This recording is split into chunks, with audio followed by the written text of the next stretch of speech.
Hello friends, मेरा नाम सलमान है और आप मेरा चैनल देख रहे हैं सॉलिड टेक। लास्ट वीडियो में हमने देखा था वीम के मुतालिक कि वीम में बैकअप्स की टाइप्स कौन कौन सी होती हैं। तो थोड़ा सा हम इसको रिकैप कर लेते हैं अपनी लास्ट वीडियो को। तो मैंने आपको बताया था कि वीम में हमारे 3 टाइप के बैकअप होते हैं। एक होता है हमारा फॉरएवर फॉरवर्ड इंक्रीमेंटल बैकअप, दूसरा होता है फॉरवर्ड इंक्रीमेंटल बैकअप और तीसरा होता है रिवर्स इंक्रीमेंटल बैकअप।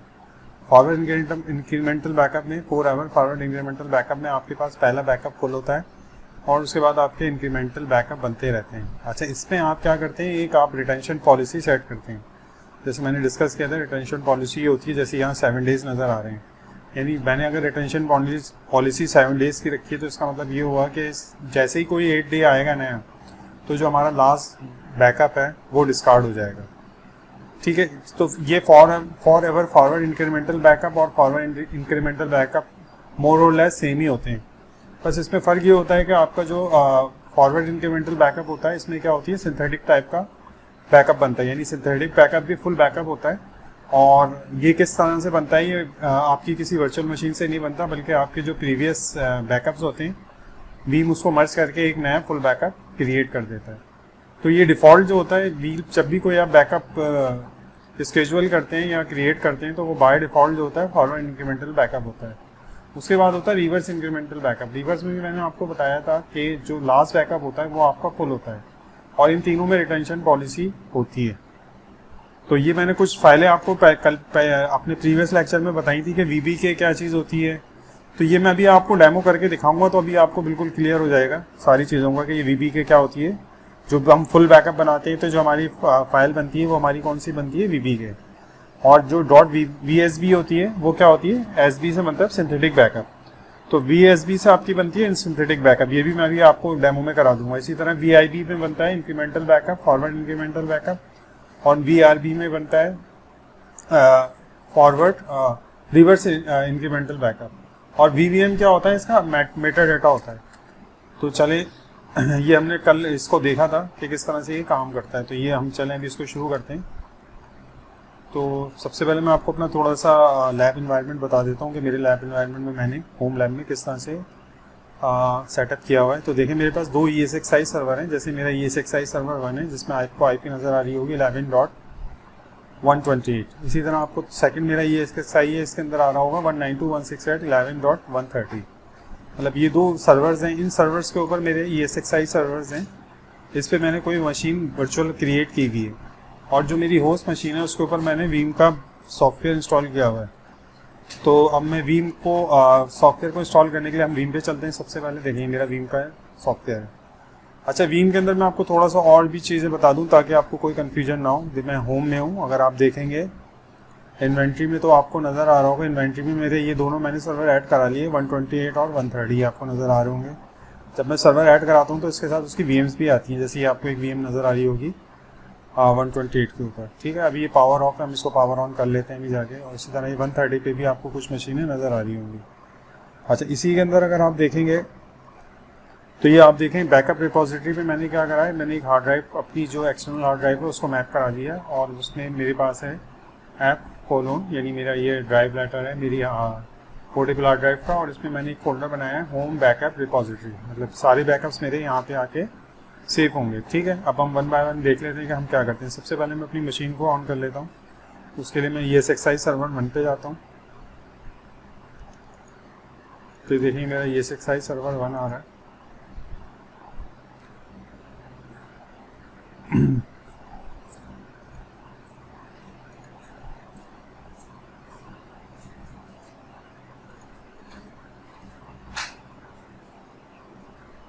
मैं इसको पावर ऑन करता हूँ अपनी ESXi सर्वर मशीन। इसी मशीन का मुझे बैकअप लेना है। तो इस मशीन को मैं बेसिकली मैंने Windows 7 इसलिए कर ली है अपने पास क्योंकि इस Windows 7 का साइज़ थोड़ा कम होता है। बिल्कुल बेसिक इंस्टॉलेशन की है, इसमें ज़्यादा चीज़ें मैंने डाली नहीं है। तो देखिए ये मेरे पास सभी Windows 7 बूट हो रही है। जैसे ही बूट होती है तो इसके बाद ये मेरी जो वीम के अंदर भी है ऑनलाइन आ जाएगी। अभी वीम के अंदर ये ऑनलाइन नहीं आ रही है। हम वीम पे जाते हैं दोबारा। तो ये देखें मैं इन्वेंट्री में चला जाता हूँ, तो अभी भी मेरे पास ऑनलाइन नहीं आ रही है।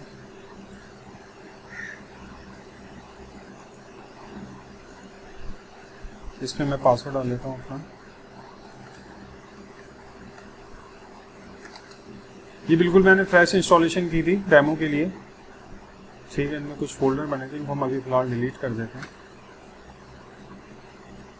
ठीक है। अब इस मशीन का मैं बैकअप लूँगा और फिर आपको सारी बैकअप्स की फाइलें आपको एक एक करके सारी मैं आपको चेक भी कराऊँगा। तो वापस हम विंग पे आते हैं और हम होम पे ही आ जाते हैं। खैर ये मशीन मेरी स्टार्ट हो गई है। अब मुझे बैकअप लेने के लिए मैं होम पे आऊँगा और यहाँ पे आपको पहले ही ऑप्शन नज़र आ रहा होगा हैंड टॉप के टैब के ऊपर बैकअप जॉब। हम कर लेते हैं। फर्स्ट इसमें ऑप्शन है वर्चुअल मशीन का बैकअप लेना है, तो क्लिक करेंगे वर्चुअल मशीन पे। आप बैकअप जॉब आप कुछ भी दे सकते हैं, जैसे फॉर एग्जांपल मैं इस केस में दे रहा हूँ Win7/2022। ये मैंने नाम दिया, आप कोई भी मीनिंगफुल नेम दे सकते हैं। बाय डिफॉल्ट ये इसमें इसके अंदर बता रहा होता है कि ये कब क्रिएट हुआ, किस डेट को हुआ। हम नेक्स्ट कर लेते हैं। इसकी प्रायोरिटी मैं हाई कर दे रहा हूँ ताकि ये प्रोसेस ज़रा फास्ट हो। किस वर्चुअल मशीन का बनाना है तो हम ऐड करा लेते हैं। हम कहाँ से ऐड कराते हैं? अपने इंफ्रास्ट्रक्चर से। तो इंफ्रास्ट्रक्चर पे मैंने देखें ये 2 मशीनें ऐड कराई हुई थी, तो मैंने इसको ऐड करा लिया, ठीक है। उसके बाद ये 20 GB का इसका साइज़ आ रहा है, हम नेक्स्ट कर लेते हैं। स्टोरेज में ऑटोमेटिक प्रॉक्सी सिलेक्शन है, बैकअप प्रॉक्सी ऑटोमेटिक है। और ये देखें मेरे पास ड्राइव आ रही है, मेरी USB ड्राइव आ रही है, ठीक है। USB ड्राइव आ गई है जो मैंने क्रिएट करी हुई थी। इसके बाद हम चले जाते हैं नेक्स्ट सर। अच्छा, इस पर एक ही ऑप्शन आप देख लें, कुछ ऑप्शंस होते हैं, जैसे ये पहला ऑप्शन होता है रिटेंशन पॉलिसी। अभी के लिए मैं क्या करता हूँ, मैं 4 डेज़ की रिटेंशन रखता हूँ। अच्छा, 4 डेज़ की रिटेंशन के बाद मैं एडवांस को क्लिक कर लेता हूँ और एडवांस में देखें ये इंक्रीमेंटल हमारा फॉरवर्ड इंक्रीमेंटल बैकअप था, उसके साथ ये सिंथेटिक बैकअप भी है। तो सिंथेटिक बैकअप के लिए हम क्या करते हैं, हम यहाँ डेट को चेंज कर लेते हैं। जैसे अगर मेरे पास अभी मैंने डेट चेंज की हुई, अपनी गलती आ रही होगी, 20 अगस्त आ रही, तो मैं इसको 20 अगस्त से करा। इसका मतलब रिटेंशन पॉलिसी मेरी 4 डेज़ की है। तो आज डेट मेरा आ रहा है सैटरडे, तो मैं इसको सैटरडे, संडे, मंडे को जो है मैं इसको मैं सिंथेटिक बैकअप रखता हूँ। सिंथेटिक बैकअप का मतलब है मेरा फुल बैकअप क्रिएट होगा। उसके बाद मैं ओके कर लेता हूँ और मैंने यानी 4 डेज़ के बाद मेरे 5 डेज़ में जो है मेरा प्रीवियस जो बैकअप है वो डिस्कार्ड हो जाएगा। उसके बाद हम नेक्स्ट कर लेते हैं, उसके बाद अगेन नेक्स्ट कर लेते हैं और ये हम डेली रन करते हैं, एवरीडे करेंगे। आप कोई भी टाइम लेते हैं, बाय डिफॉल्ट ये 10 PM होता है। हम अप्लाई करते हैं और रन दिस जॉब करते हैं। तो ये क्या होगा, आपके पास एक जॉब बन गई है जो रन भी होना शुरू हो गई है। इसको जब भी कोई जॉब बनते हैं तो उसके लिए हम क्या करते हैं, राइट क्लिक करके स्टैटिक्स को क्लिक कर लेते हैं, तो ताकि उससे हमें पता चल जाता है कि अभी क्या प्रोसेस हो रहा है। जैसे ये लिखा हुआ है building list of virtual machine to process, तो अभी पूरी लिस्ट क्रिएट कर रहा है कि कौन कौन सी चीज़ें कर रही होगी। देखें VM का साइज इसने लिखा है कितना है, 20 GB। Changing block tracking enable, basically ये आपको एक एक चीज़ आपको बता रहा होता है। मैंने ये इसलिए वीडियो सिंपल इसलिए बनाई है ताकि आपको जो चीज़ें मैं पढ़ा रहा हूँ आपको नज़र भी तो आए। मैंने आपको इतनी टाइप की फाइल्स पे एक्सटेंशंस बता दिए, कौन कौन सी फाइल बनती है। तो जब तक आप इसको विजुअलाइज नहीं करेंगे तब तक आपको एक क्लियर नहीं होती है चीज़ें कि कौन सी फाइल बन रही है, हम इसका बैकअप कैसे करेंगे, उसका रिस्टोर कैसे करेंगे। लेकिन भी स्टार्ट नहीं हुआ, प्रोसेस 0% पे ही है। अच्छा, इसके लिए मैं आपको रिकमेंड करूंगा, अगर आप बैकअप ले रहे हैं तो उसकी रिपोजिटरी जो है वो सेम सर्वर पे ना रखें, किसी दूसरे सर्वर पे रखें। स्टोरेज अगर आपके पास सैन या नैस हो तो उसके ऊपर आप अटैच कर लें। जैसे मेरे पास ऑफिस में IBM की स्टोरेज है, बहुत एक्सपेंसिव होती है वो, तकरीबन $1000 की हमने परचेज़ की थी वो। तो ये वो तो बहुत एक्सपेंसिव है बेसिकली, लेकिन उसमें स्पीड बहुत अच्छी मिलती है। देखें ये स्टार्ट हो गया, अभी जो प्रोसेसिंग रेट है ये 20 Mbps/सेकेंड आ रहा है, बहुत अच्छा रेट है। मतलब इसके अंदर ये इसकी स्पीड बहुत अच्छी आ रही है। ये आपको स्पीड नज़र आ रही होगी कि अभी आपके पास ये इस स्पीड से चल रहा है। ये स्पीड बहुत ज़्यादा होती है, आप अपने PC पे करेंगे तो 1-2 MB से ऊपर नहीं जाएगी। अच्छा, ये प्रोसेस शुरू हो गया है, अभी हम चेक करते हैं इसमें कोई फाइल क्रिएट की नहीं की। तो मैं आप लेके चलता हूँ आपको अपनी USB ड्राइव के अंदर। तो देखें इसमें मैंने लिखा हुआ है होम बैकअप रिपोजिटरी। देखिए जिस नाम से मैंने जॉब क्रिएट की थी उस नाम से ऑटोमेटिक जो भी आपकी रिपोजिटरी होगी उसमें एक फोल्डर क्रिएट हो जाता है। जैसे मैंने की थी Win7/2022, तो देखें इस नाम का आपके पास भी आएगा। इसको मैं अब जैसे डबल क्लिक करूँगा देखें इसमें 2 फाइलें आ गई। अच्छा, एक चीज़ ख्याल रखिएगा, जो आपके पास नहीं आएंगी और मेरे पास आ रही है, मेरे पास एक्सटेंशन आ रहा है VVM और VBK। बाय डिफ़ॉल्ट जो है ये एक्सटेंशन हिडन होता है, तो उसके लिए आपको क्या करना पड़ेगा, आपको व्यू टैब में आना पड़ेगा और यहाँ पे एक ऑप्शन का बॉक्स नज़र आ रहा होगा, इसको क्लिक कर लेंगे आप, और यहाँ पे आप चले जाइएगा व्यू पे। व्यू के बाद आप देखेंगे तो यहाँ जो सेकंड ऑप्शन आ रहा है hide extension for non types, ये आपके पास चेक लगा होता है, इसको अनचेक करना होगा। जैसे ही आप अनचेक करेंगे तो आपको एक्सटेंशन नज़र आ जाएंगे। अच्छा, ये जो मैंने आपको पहले ही बताया था ना कि VBM क्या होता है, हमारा मेटा डाटा होता है। मेटा डाटा क्या होता है कि जो भी आप बैकअप जॉब क्रिएट करते हैं उससे रिलेटेड जितनी भी इंफॉर्मेशन है कि वो उसमें कितने इंक्रीमेंटल बैकअप बने, कितने फॉरवर्ड बने, कितने स्नैपशॉट्स बने, मतलब बेसिकली उस पूरे बैकअप जॉब की जितनी भी इंफॉर्मेशन होगी इनिशियल टू फाइनल वो सारी इसके अंदर होती है। तो ये रिस्टोर करने के लिए बहुत ज़रूरी होता है। उसके बाद देखेंगे आपको जो पहला बैकअप जॉब बन रही है उसके साथ जो एक्सटेंशन आ रहा है वो क्या हो रहा है, VBK मैं आपने मेरी प्रीवियस लेक्चर में भी बताया था कि जो फर्स्ट जॉब बनती है वो हमारी कौन सी होती है, VBK का मतलब होता है फुल बैकअप। चाहे आप कोई भी बैकअप की टाइप रखें तो उसके अंदर जो आपकी जॉब बनेगी वो क्या होगी, VBK होगी। अच्छा, इसके बाद अब मैं करूँगा ये कि मैं इसके अंदर एक डेट चेंज करूँगा अपने कंप्यूटर की, एक डे आगे जाएंगे और हम फिर इसको बैकअप को रन करेंगे जब ये पूरा हो जाता है, ताकि मैं आपको इंक्रीमेंटल बैकअप भी बताऊँ कि कैसे बन रहे हैं। अभी हम चेक कर लेते हैं हमारी क्या प्रोग्रेस चल रही है। तो देखिए 10% हो भी गया और इसका ट्रांसफर रेट 17 MB पर सेकेंड चल रहा है, जो बहुत अच्छा रेट है। 17 मतलब ये हार्डली जो है मेरे ख्याल में ये 5 to 10 मिनट्स के अंदर कंप्लीट हो जाएगी पूरी जॉब। तो टाइम को सेव करने के लिए मैं भी इस वीडियो को पॉज करता हूँ, मैं रिज्यूम करूँगा जैसे ही ये बैकअप जॉब कंप्लीट होती है। तो देखा आपने कि ये मेरा जो बैकअप का प्रोसेस था वो कंप्लीट हो गया 100%। तो हम इसको ओके कर देते हैं। अपने आपको अपनी फाइल भी जाके चेक करा देता हूँ। तो ये देखें, इस फोल्डर के अंदर आप देखें तकरीबन ये आपको 40 GB का साइज़ नज़र आ रहा होगा। तो ये हमारा क्या है, पूरा फुल बैकअप बना दिया इसने। अब हम करते ही हैं कि अब हमने, क्योंकि रिटेंशन पॉलिसी अगर मैं आपको दिखाऊँ तो मैंने रिटेंशन पॉलिसी 4 डेज़ की रखी हुई।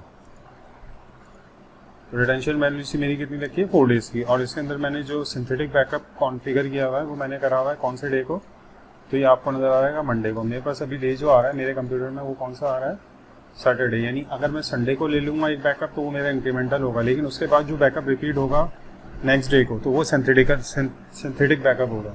तो ये दोनों में हम अभी लेके देखते हैं ताकि हमें इसकी बैकअप टाइप भी पता चल रहा है। तो मैं इनको कैंसिल कर देता हूँ, फिलहाल इसको भी कैंसिल कर देता हूँ। हम मैं सिंपल करता हूँ ये होगा, मैं अपने कंप्यूटर की डेट चेंज करता हूँ। डेट चेंज करने के लिए आप सिंपल यहाँ आए, चेंज सेट। अब 20 से मैं इसको 21 कर देता हूँ और इसको मैं करता हूँ चेंज। ठीक है, उसके बाद मैं अगेन जाता हूँ यहाँ पे, अपनी मशीन पे भी हम कुछ चेंज कर लेते हैं ताकि थोड़ा सा हमारे पास और क्लियर हो चीज़ों को। तो मैं मशीन पे जाता हूँ,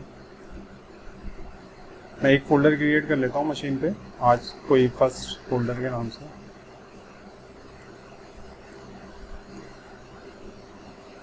इस पर हम एक फ़ोल्डर क्रिएट कर लेते हैं और एक फ़ाइल क्रिएट कर लेते हैं।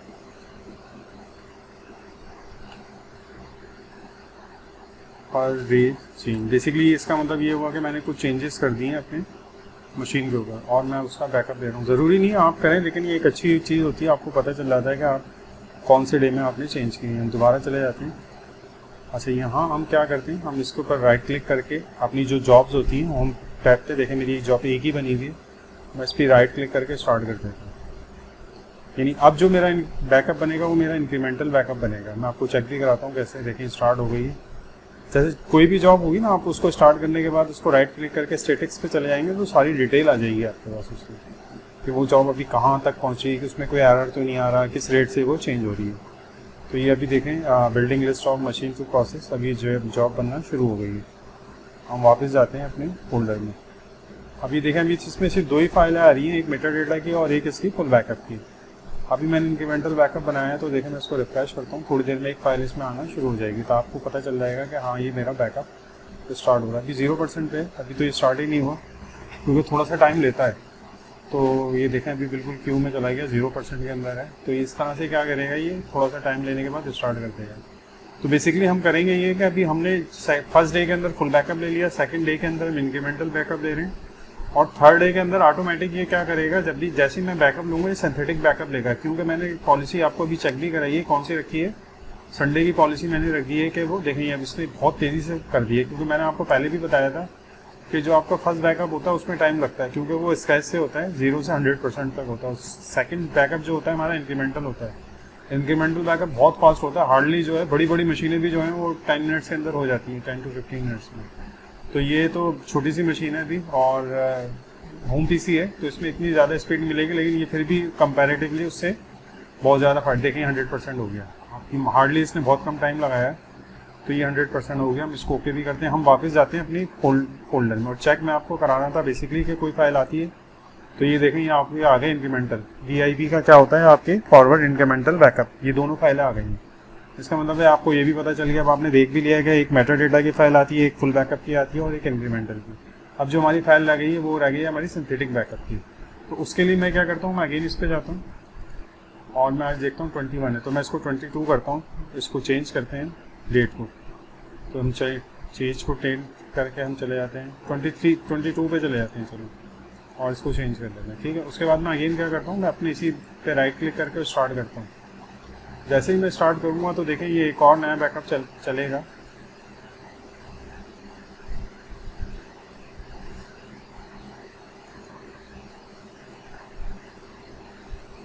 थोड़ा सा इसमें थोड़ा सा डिले आता है क्योंकि वो स्टार्टिंग पे चला गया है।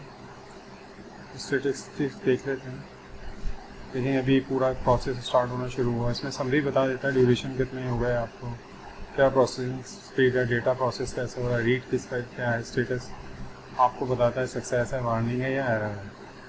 तो अभी ये इसके अंदर स्टार्ट होना शुरू होता है। बेसिकली जैसे ही स्टार्ट होगा तो अब जो हमारा थर्ड बैकअप बनेगा वो हमारा बनेगा कौन सा, वो हमारा बनेगा सिंथेटिक बैकअप। सिंथेटिक बैकअप भी फुली बैकअप होता है, लेकिन वो मशीन से नहीं बनाते, बल्कि वो जो आपकी जॉब्स ऑलरेडी क्रिएट आपने किए उन्हीं को कंबाइन करके एक बैकअप बन जाता है, जिसको हम सिंथेटिक बैकअप कहते हैं। तो वो उसमें रिसोर्सेज ज़्यादा यूज़ नहीं होती, नेटवर्क की भी और कंप्यूट की भी। तो ये भी एक प्रोसेस स्टार्ट हो रहा है। देखिए ये सिंथेटिक बैकअप से पहले भी ये क्या करता है, उसी डे के ऊपर जो है एक आपका क्या बनाता है, आपका एक फॉरवर्ड इंक्रीमेंटल बैकअप बनाता है, और इसके साथ ही पहले ये बनता है और इसके साथ ही वो कंबाइन करके क्या बनाता है, एक और आपका एक और बैकअप बनाएगा, जिसकी टाइप भी VB की ही होगी क्योंकि वो फुल बैकअप होता है। तो अभी वो बैकअप देखें स्टार्ट होता है, लेकिन ये भी बहुत स्पीड से होगा। तो मैंने आपको पहले ही बताया था ना, बहुत तेज़ी से चलना शुरू हो जाते हैं।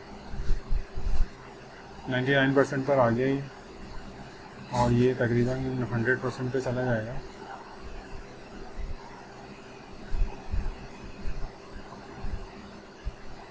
देखिए ये आपको नज़र आ रहा है क्रिएटिंग सिंथेटिक फुल बैकअप। इससे पहले इंक्रीमेंटल बैकअप आ रहा था, लेकिन ये मैं आपको बता रहा था ना कि मैंने सेट इस तरह से की हुई है अपनी मतलब अपनी पॉलिसीज़ वगैरह को, कि वो मेरा जो जब भी संडे का बैकअप बनेगा वो क्या बनेगा, सिंथेटिक बनेगा।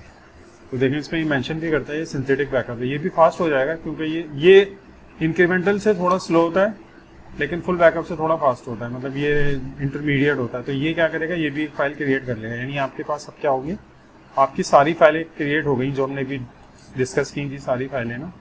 जैसे ही मैंने आपको पहले बताई थी कि हमारी कौन सी फुल बैकअप के लिए VB के भी मैंने आपको दिखा दी है, सिंथेटिक बैकअप अभी बन रही है, VIB भी हमने देख ली है कि फॉरवर्ड इंक्रीमेंटल बैकअप किस तरह से होता है। रिवर्स इंक्रीमेंटल बैकअप भी उसी तरह से होता है, सिर्फ आपको एक चेक बॉक्स लगाना पड़ता है, वो मैं आपको दिखा दूंगा किस जगह पे लगता है। तो आपका रिवर्स इंक्रीमेंटल बैकअप भी होता है। ये हमने सबसे पहले देखा था कि जो मेथड VBM जो होती है हमारे बैकअप मेथड डेटा, उसकी फाइल कहाँ पर होती है। ये सारी फाइलें कहाँ बनती हैं, जो भी आप बैकअप जॉब बनाते हैं उस फोल्डर के अंदर ये सारी फाइलें मौजूद होती हैं। जो आपके पास होंगी वो VBB के होगी, और VBS होगी, और VIB होगी, और VBM, यानी 4 होंगी, ये रिवर्स वाली नहीं होगी आपको। तो ये देखें भी, हम इसको चेक भी करते हैं, चल रहा है 61% हो गया। मैंने आपको बताया था ना कि कंपैरेटिवली थोड़ा ज़्यादा टाइम लेता है, तो मैं इसको अभी पॉज करता हूँ वीडियो को। तो ये मेरा देखें बैकअप कंप्लीट हो गया 100%, और ये सिंथेटिक बैकअप जो है हमारा कंप्लीट हो गया। हम लोग को ओके कर देते हैं, हम वापस आते हैं अपने फोल्डर में। तो इस फोल्डर में देखें ये आपको एक बैकअप नज़र आ रहा होगा, ये लास्ट बैकअप है। तो ये हमारा फुल बैकअप था, फिर हमने इंक्रीमेंटल बनाया, और फिर हमने उसके बाद सिंथेटिकल बैकअप बना लिया। अगर ये चेन मजीद चलती रहेगी इसी तरह से, तो होगा क्या कि आपके जो नेक्स्ट डे आएगा ना, उसके बाद ये वाला बैकअप तो डिलीट कर देगा वीम, और इसको फुल बैकअप बना देगा। इसी तरह से ये प्रोसेस करता रहेगा। मैं आपको ये भी बताता हूँ कि किस तरह हम सिंथेटिक बैकअप से जो है ना अपना लेटेस्ट बैकअप को रिस्टोर करते हैं या कोई मशीन क्रिएट करते हैं। तो उसके लिए हम आ जाते हैं अपनी ESXi सर्वर पे। देखिए ये 130 वाला सर्वर है, इस पर देखिए कोई भी मशीन नहीं आ रही विंडोज 7 की। मैं क्या करता हूँ, अपने किसी भी तरह से ना अपने आपने जो बैकअप से वहाँ से इसको अल्टरनेट लोकेशन पे रिस्टोर करता हूँ। तो पहले हम जो पुरानी मशीन चल रही है उसको बंद कर देते हैं, ताकि कोई कॉन्फ्लिक्ट ना हो, क्योंकि दोनों सेम टू सेम हो जाएंगी तो दोनों के मैक एड्रेस और दोनों की आईपीस कोलाइड करती हैं। तो उसके लिए हम क्या करते हैं, उसको बंद कर दें तो ज़्यादा अच्छा है, वैसे चल तो जाता है वो। उसमें एक ऑप्शन होता है विंडोज़ वीम के अंदर के, अगर आप चाह रहे हैं कि कोई रिस्टोर कर रहे हैं तो उसमें एक ऑप्शन होता है पावर ऑन और ऑफ का, यानी रिस्टोर होते वक्त वो पावर ऑफ हो जाए या ना हो। देखिए मेरी विंडोज़ 22 की मशीन आ रही है 7 की, उसको मैं पावर ऑफ कर देता हूँ। पावर ऑफ करने का सिंपल, इसको आप यहाँ जाएँ, बल्कि शट डाउन कर देते हैं इसको, हम यहाँ जाते हैं और इसको शट डाउन कर देते हैं। यानी हमारे एक जो ये सर्वर है, इस सर्वर के ऊपर इस मशीन को मैंने शट डाउन कर दिया। अब मैं इसी मशीन को दूसरे सर्वर पे, इस सर्वर पे जो 130 वाला है, इस पर रिस्टोर करते हैं। तो रिस्टोर करने का तरीका तो बहुत ईजी होता है। आप अपने होम टैब पर आ जाएं, होम पर आ जाएं और यहाँ पे आपको एक ऑप्शन नज़र आ रहा होगा रिस्टोर। हम रिस्टोर पे क्लिक करते हैं, VMware vSphere को क्लिक कर लेते हैं। उसके बाद रिस्टोर फ्रॉम बैकअप, हम बैकअप से रिस्टोर करना चाहेंगे। और उसके बाद पहले ही ऑप्शन है इंटायर VM रिस्टोर। ये सारी चीज़ें, disk restore, guest file restore, application restore, ये भी मैं आपको सारी चीज़ें अपनी आने वाली वीडियो में बताऊंगा। लेकिन इसके लिए अभी मेरी नेक्स्ट वीडियोस के अंदर मैं ये सारी चीज़ें डिस्कस करूँगा। अभी हम VM की तरफ जाते हैं, क्योंकि अभी हम फाइल टाइप्स देख रहे हैं कौन कौन सी बनती हैं। इंटायर VM करते हैं और इंटायर VM रिस्टोर पे चले जाते हैं। अच्छा, ये आपको बताएगा कि आपको कौन सा VM रिस्टोर करना है, तो आप ऐड करा लें फ्रॉम बैकअप। तो हमने बैकअप के अंदर देखें, ये मेरे सारे बैकअप जितने थे वो मेरे पास आ गए। ये मेरा लास्ट वाला था, ठीक है। ये देखें, ये सारे बैकअप्स आ रहे हैं हमारे, जितने भी आ रहे हैं। इसमें आपको टाइम भी नज़र आ रहा होगा। जो हमारा आ रहा होगा सबसे लास्ट वाला जो आ रहा है वो 744 का आ रहा है। ये है मेरा लास्ट बैकअप, सही। हम इसको सेलेक्ट करके ऐड करा देते हैं और उसके बाद नेक्स्ट करते हैं। अच्छा, अब मैं ओरिजिनल लोकेशन पे नहीं करना, वरना ये उसको ही ओवरराइड कर देगा। हम एक नई लोकेशन पे करते हैं। हम समझते हैं हमारा सर्वर जो है वो क्रैश हो गया, तो हम एक बिल्कुल नई लोकेशन पे करते हैं अपने दूसरे सर्वर पे। नेक्स्ट करते हैं। यहाँ कोई सर्वर नज़र आ रहा है ओरिजिनल, मुझे होस्ट चेंज करना है, मैं तो नेक्स्ट पे जाऊँगा और मैं होस्ट को 130 कर दूँगा, यानी 130 पे मुझे करना है। उसके बाद मैं नेक्स्ट करूँगा। रिसोर्स पूल को आप सेलेक्ट करें, पूल पे चले जाएँ तो देखें इसके अंदर आपको रिसोर्स पूल नज़र आ रहा होगा, यही एक ही है, तो इसमें आ जाते हैं, नेक्स्ट करते हैं। और ये बता रहा है कौन से डेटा स्टोर में सेव करेगा, तो इसके अंदर आप देखेंगे तो डेटा स्टोर आपके पास एक ही आ रहा है इसमें, ये रहा डिफ़ॉल्ट डेटा स्टोर। इसमें 213 GB फ्री है, इनफ स्पेस है। हम इसको नेक्स्ट कर लेते हैं। फोल्डर का सेम नेम रखते हैं, नेक्स्ट करते हैं, फिर नेक्स्ट करते हैं, उसके बाद नेक्स्ट करते हैं। देखिए यहाँ पे आ रहा है power on off target VM after restoring, तो मैं इसको लगा देता हूँ, क्योंकि मेरा जो ओल्ड जिसका मैं रिस्टोर कर रहा हूँ, जिस VM का बैकअप, वो मैंने ऑलरेडी शट डाउन कर दिया, तो मैंने इसको पावर ऑन भी करके फिनिश कर दिया। तो ये प्रोसेस स्टार्ट हो जाएगा, क्योंकि ये मेरी हार्ड ड्राइव से हो रहा है। मेरा जो रिपोजिटरी सर्वर है, मेरा जो बैकअप है वो मेरा हार्ड ड्राइव में सेव है, तो ये होपफुली फास्ट होगा। क्योंकि ये अगर नॉर्मल हार्ड ड्राइव से हो रहा होता है, मतलब सेम सर्वर से हो रहा होता है, तो फिर इसकी स्पीड बहुत कम होती है। तो अभी हम इसको पॉज करते हैं और जैसे ये रिस्टोर होता है फिर मैं आपको चेक कराता हूँ इसको। तो ये देखिए, ये कंप्लीट हो गया हमारा रिस्टोर प्रोसेस। इसमें आ रहा है रिस्टोर कंप्लीट सक्सेसफुल। इसको मैं चेक भी करते हैं हम जाके कि ये हुआ या नहीं हुआ। तो उसके लिए मैं कहाँ जाऊँगा, मैं वापस जाता हूँ अपने। देखें, ये मैं अपनी सेकंड ESXi सर्वर पर आ गया, जिसकी IP 130 थी। इसके अंदर ये आ गया, हम इसको क्लिक कर लेते हैं और मैंने इस पर ऑप्शन रखा था पावर ऑन का। जैसे ही पावर ऑन करते हैं तो देखिए ये मेरे पास आ गया। इसको हम लॉगिन कर लेते हैं। ये देखें, ये मैंने फर्स्ट डे चेंज भी लिखा था। ये मेरे पास देखें मशीन चल के आ गई, यानी मशीन ये मेरे पास इस सर्वर पे भी है और इस सर्वर पे भी है, जिसको मैंने पावर ऑफ किया हुआ। तो ये मैं आपको वैसे दिखा देता हूँ इन्वेंट्री में जाके। ये वर्चुअल मशीन मेरे पास जो है ESXi सर्वर 1 पे है और इसको मैंने रिस्टोर कर दिया 2 पे, और ये अभी बिल्कुल रनिंग कर रही है। तो होपफुली मैंने इस वीडियो के अंदर बेसिकली आपको बताया था कि टाइप्स किस तरह से बनती हैं और हम इसको रिस्टोर कैसे करते हैं, क्योंकि इसमें बहुत कन्फ्यूजन होती है।